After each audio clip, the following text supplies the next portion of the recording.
मैं पंडित जी से मिलने गई थी। 10 दिन के बाद का मुहूर्त अच्छा है और शादी भी उसी दिन की तय हुई।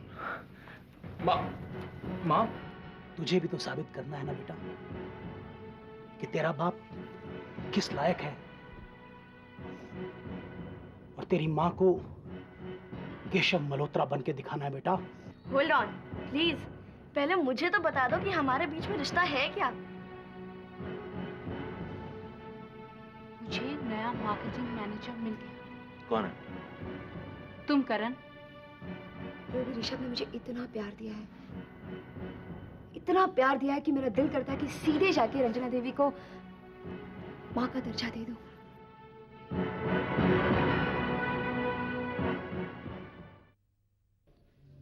तुम? हाँ, मैं मैत्री मेहरा। पहचाना या याद दिलाऊं हम लोग कहाँ मिले थे? पहचाना, लेकिन तुम यहाँ क्या कर रही हो?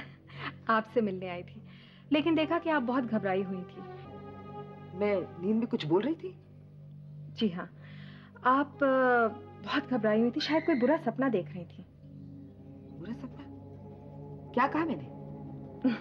वैसे तो आपने बहुत कुछ कहा, लेकिन मेरी समझ में इतना आया कि आप किसी चीज से बहुत घबराई हुई हैं और मदद मांग रही हैं, क्योंकि आप बार बार बचाओ बचाओ कह रही थी। तुमने बस इतना ही सुना? जी हाँ। वैसे आप कौन सा बुरा ख्वाब देख रही थी? बैठो ना मैत्री, प्लीज सिट डाउन।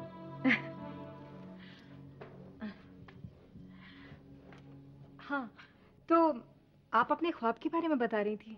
हाँ, वैसे ये ख्वाब मुझे बचपन से आता है कि मैं एक ऊंचे पहाड़ पे खड़ी हूँ और गहरी खाई में गिरने वाली हूँ। तब तो आपको बिल्कुल अकेले नहीं रहना चाहिए। वैसे मैंने देखा है कि मल्होत्रा खानदान के सारे मेंबर्स तन्हा ही रहते हैं। सब अपने अपने कामों में जुटे हुए हैं, कोई क्या कर सकता है। वही जो मैंने किया। क्या किया तुमने? होटल में अकेली बैठी थी तो अपनी तन्हाई को दूर करने के लिए आपसे मिलने चली आई। ये तुमने अच्छा किया। वैसे रंजना देवी, मैं आपसे उस दिन से मिलना चाहती हूँ जिस दिन मैंने आपको पहली बार देखा था। अच्छा, क्यों? इसलिए नहीं कि आप मेरी बुजुर्ग हैं या मेरी रिश्तेदार हैं, बल्कि इसलिए कि आपके चेहरे में एक अपनापन सा नजर आता है, एक अजीब सा लगाव हो जाता है आपसे, और आज उसी लगाव को हासिल करने के लिए मैं आपके पास आई हूँ। जब तुम्हारा जी चाहे आ जाया करो। नहीं, ये आप मेरा दिल बहलाने के लिए कह रही हैं। Oh, no, I mean it. Thank you so much Ranjana Devi. Suddenly यह शहर थोड़ा और अपना सा लगने लग गया है। वैसे यहाँ कब तक रहने का इरादा है? अब इतनी दूर आई थी तो सोचा कि यहाँ के बिजनेस एथिक्स के बारे में कुछ एक्सपीरियंस गेन कर लूँ, क्योंकि वापस जाके अमेरिका में मैं एक इंडियन कंपनी के साथ कोलैबोरेशन में बिजनेस करना चाहती हूँ। अच्छा, कुछ तजुर्बा हासिल हुआ? इसमें मिस्टर महन मल्होत्रा की बहुत मदद मिली है। उन्होंने मुझे एडवाइजर टू द चेयरमैन की पोस्ट पर मल्होत्रा इंडस्ट्रीज में रख लिया है। ओह, रियली? हाँ, नहीं तो मैं तो बहुत घबरा रही थी कि पता नहीं कहाँ कहाँ भटकना पड़ेगा। चलो, अच्छा ही हुआ। हाँ, अच्छा तो हुआ, लेकिन उससे भी ज्यादा अच्छी बात ये हुई कि मुझे आपका अपनापन हासिल हुआ। आज ऐसे लग रहा है जैसे कि आपने अपने आशीर्वाद का हाथ मेरे सर पे रख दिया हो। बेशक। Thank you so much Ranjana Devi. Please मेरा ख्याल जरूर रखिएगा। ऑफ कोर्स मैत्री। चाय पियोगी? Of course.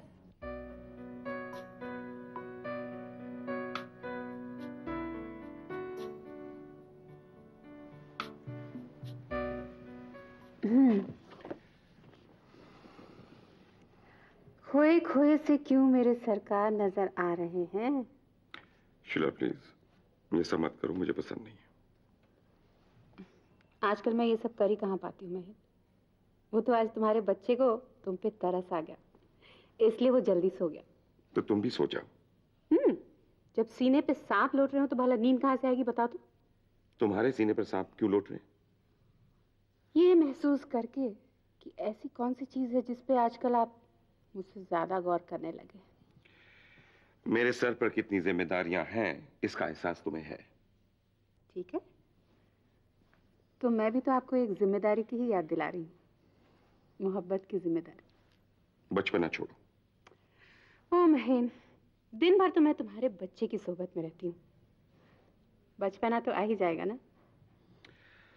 काश मैं अपने मूड्स तुम्हारे मुताबिक बदल पाता। I just can't do it. Let's face the reality. हकीकत यह है कि तुम अपनी जिंदगी अपने तरीके से जी रही हो और मैं अपने तरीके से। यही फासला तो मैं आज मिटाने आई हूँ। मैं आई एम सॉरी, मुझसे कोई उम्मीद मत रखो। Good night.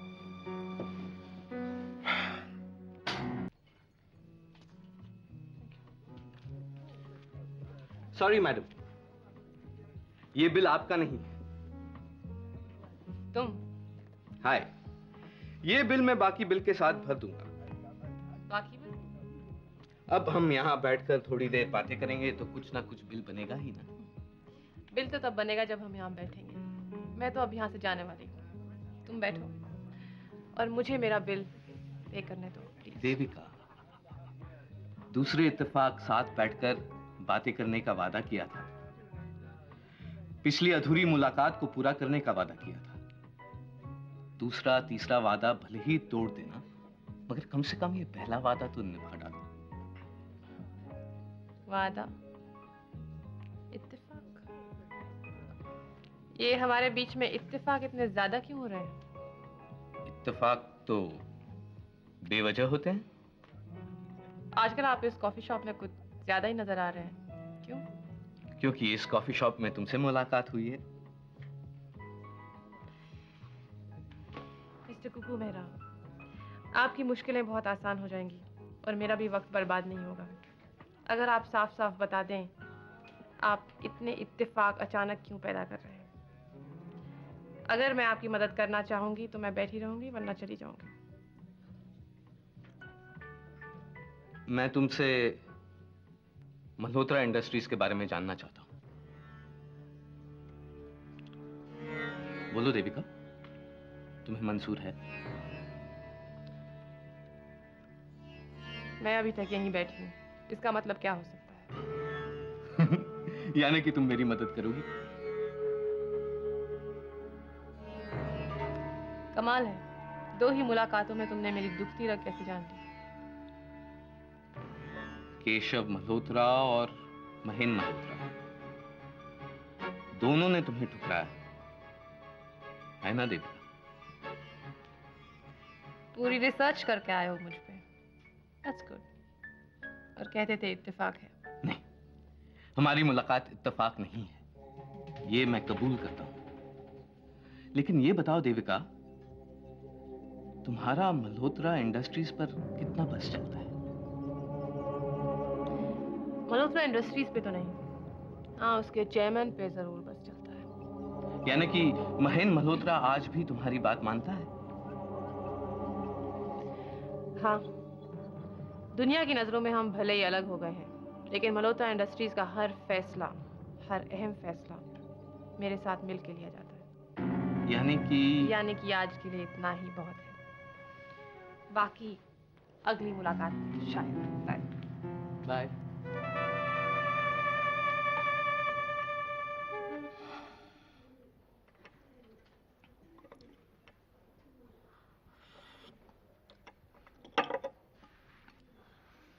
चाय के लिए शुक्रिया लीला।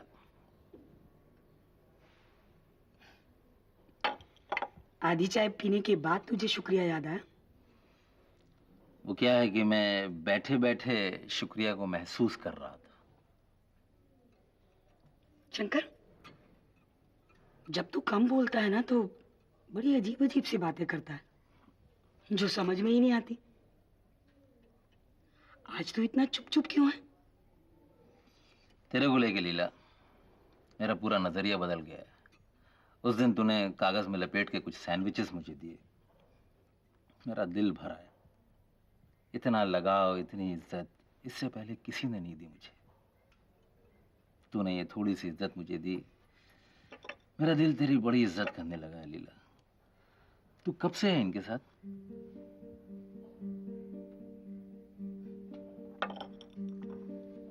काफी वक्त हो गया। जब ये बच्चे 8-10 साल के रहे होंगे, मेरी मौसी इनके घर काम किया करती थी। मैं तो अनाथ थी और मेरी मौसी ने शादी नहीं की थी, तो मेरे पालने पोसने की जिम्मेदारी उसने उठा ली और अपनी कमाई में से मेरी पढ़ाई का खर्चा देती रही। एक दिन अचानक इन लोगों को स्टेट्स जाना पड़ा, तो मौसी ने मुझे बोर्डिंग स्कूल में डाल दिया और बोर्डिंग स्कूल का खर्चा देती रही। शंकर, मैं पढ़ लिख कर ना नर्स बनना चाहती थी। फिर एक दिन अचानक मुझे स्टेट्स जाना पड़ा क्योंकि मौसी की तबीयत बहुत खराब हो गई थी। मैं वहां गई तो उस बीमारी में मेरी मौसी मर गई। उसकी मौत पर ये बच्चे ऐसे धाड़े मार मार कर रोने लगे, तो मैंने तय किया कि मौसी की जिम्मेदारी मुझे उठानी चाहिए। और तभी मैंने इन बच्चों को पालने का जिम्मा अपने ऊपर ले लिया। बस उस दिन का दिन है और आज का। बस बस लीला, बस। मुझे और अपने आप से शर्मिंदा मत कर। एक तरफ तू है और तेरी वफादारी, एक तरफ मैं हूं और मेरी नमक हरामी। नमक हरामी? किससे?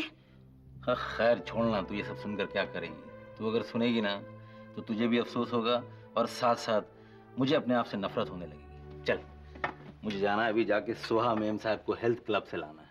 Okay, bye.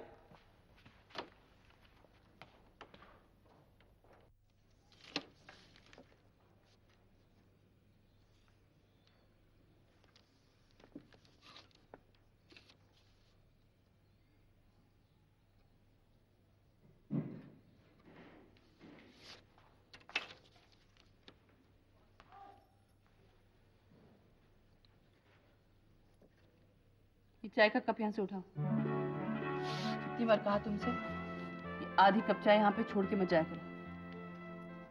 कभी किसी पेपर पे गिर गया, लाखों रुपए का नुकसान हो सकता है। पता नहीं तुम ऑफिस में कौन से गैर जरूरी काम करते रहते हो। और एक गिलास उठाओ यहाँ से, चलो। अब खड़े खड़े सुना नहीं? हाय, कब आए तुम? I'm sorry, मैं समझी तुम प्यून हो। मैंगलोर से खबर लेकर आया हूं कि होटल लैंड के लिए हमें मल्होत्रा इंडस्ट्री से जंग की तैयारी शुरू कर देनी चाहिए। क्या कह रहे हो तुम? पता नहीं रितु, पहली प्रेगनेंसी की जो खुशी होनी चाहिए वो हुई नहीं, या शायद मिली नहीं। रूबी, किसी भी कारणों की वजह से अपने आप को इस खुशी का तजुर्बा लेने से मत रोको, फिर बाद में तुम्हें अफसोस होगा।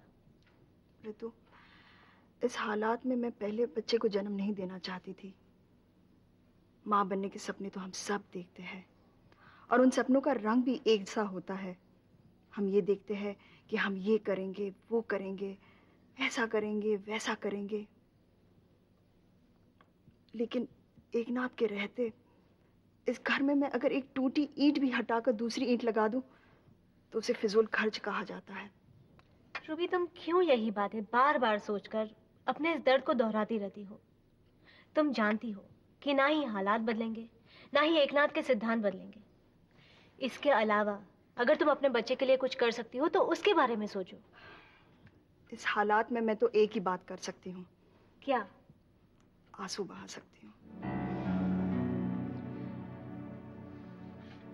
रूबी, तुम अपने साथ बहुत बुरा कर रही हो, लेकिन अपने साथ साथ अपने बच्चे का भी बुरा कर रही हो। तुम जानती हो कि माँ के मूड्स का, माँ की सोच का पेट में पल रहे बच्चे पर कितना असर पड़ता है। एक तरह से तो अच्छा ही कर रही हूँ। जन्म लेने से पहले उसे महसूस तो होगा कि वो कैसी दुनिया में आंख खोलने वाला है। नहीं रूबी, बच्चे के जन्म लेते ही बहुत सी बातें बदल जाती है। देखना तुम भी बदल जाओगी और एकनाथ भी बदल जाएगा। एकनाथ में आजकल जो अजीबोगरीब बातें दिखती है उससे तो मेरा मूड और खराब हो जाता है। ओवर एक्साइटेड है बच्चे को लेकर। जब सामने आता है तो सिर्फ बच्चे के बारे में बात करता है और मुझे इंस्ट्रक्शंस देता है, ये करो, वो करो, रूबी ऐसा करना चाहिए, वैसा करना चाहिए। मेरे तो कान पक जाते हैं। कोख में पले बच्चे की फिक्र है, लेकिन जिसकी कोख में ये बच्चा है उसकी परवाह नहीं।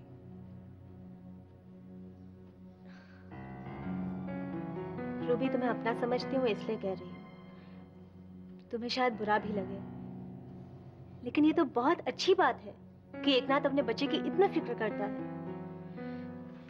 तुम गलती पर हो रूबी, बहुत बड़ी गलती पर। तुम अपना तो सिर्फ बुरा कर रही हो, लेकिन अपने बच्चे का बहुत बुरा।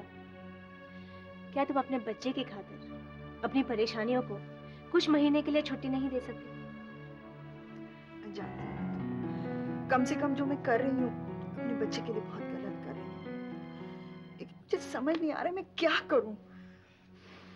बस उतना करो जितना एक माँ अपने बच्चे के लिए कर सकती है। क्या कह रहे हो तुम राजीव? तुम्हारा शक बिल्कुल ठीक निकला।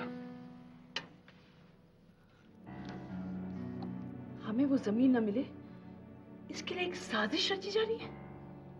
छी छी छी छी। दरअसल मल्होत्रा खानदान है ही ऐसा, एक दूसरे के खिलाफ साजिश रचना उनके खून में है। और हर्ष सामने है। अब केशव मल्होत्रा की मौत देख लो, वो भी तो एक साजिश थी। और अब रितु नीतू की मां के खिलाफ उनकी बाप की साजिश। चलो, मुझे तो ये देखना है कि इस साजिश में कौन कौन शामिल है। मैंगलोर जाकर सिर्फ ये पता चला है कि कोई हमसे वो जमीन छीनना चाहता है। हालांकि महन का जिक्र नहीं हुआ, लेकिन उसके अलावा और कौन हो सकता है? क्योंकि वही तो एक है जो हमसे वो जमीन हथियाना चाहता है। एक बात बताओ राजीव, उस दिन जब अचानक मेरे मुंह से महन के ऊपर शक जाहिर हुआ, मैंने तेरे दिल में सोचा कि भगवान मेरा ये शक गलत हो, क्योंकि ये महेन मल्होत्रा नाम से मैं अपने आप को डिस्कनेक्ट करना चाहती हूँ।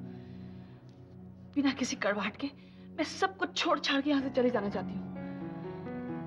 ना नफरत का रिश्ता हो और ना प्यार का, मगर महेन को ये सब मंजूर नहीं। और वहां के लोगों ने जो फैसला बदला है कि वो हमें जमीन नहीं बेचेंगे, वो फैसला उन लोगों ने बदला नहीं, बदलवाया गया है। हाँ, ऐसे इसका मतलब मुझे बर्बाद करने के लिए महेन ने अच्छे खासे पैसे खर्च किए। अमन और शांति से तो उसे एलर्जी है। जब सब कुछ ठीक ठाक चल रहा हो ना, तो उसका दम घुटता है। पैसे खर्च करके नहीं, बल्कि हम दोनों के खिलाफ, खास करके तुम्हारे खिलाफ, वहां के मासूम लोगों को भड़काया है। मतलब? जाने भी दो इन सब बातों को। राजीव, मुझे सुनना है। ऋषि, मुझे अजीब सा लग रहा है बताने में। तुम्हें अजीब लगे, मुझे सुनना है। प्लीज ऋषि। अच्छा ठीक है, वहां पे ये अफवाह फैलाई गई है कि राजीव खोली के साथ जो पार्टनर है उसका कैरेक्टर कुछ ठीक नहीं है। वो एक दूसरी किस्म की औरत है, जिसकी वजह से उसके पति ने उसे छोड़ा है, और वो वहां होटल खोलकर पाप का धंधा शुरू करने वाली है। और सुनो तो, That's it. जो सुनना था सुन लिया तुमसे, और मुझे कुछ सुनना नहीं है। अब जो भी कहना सुनना है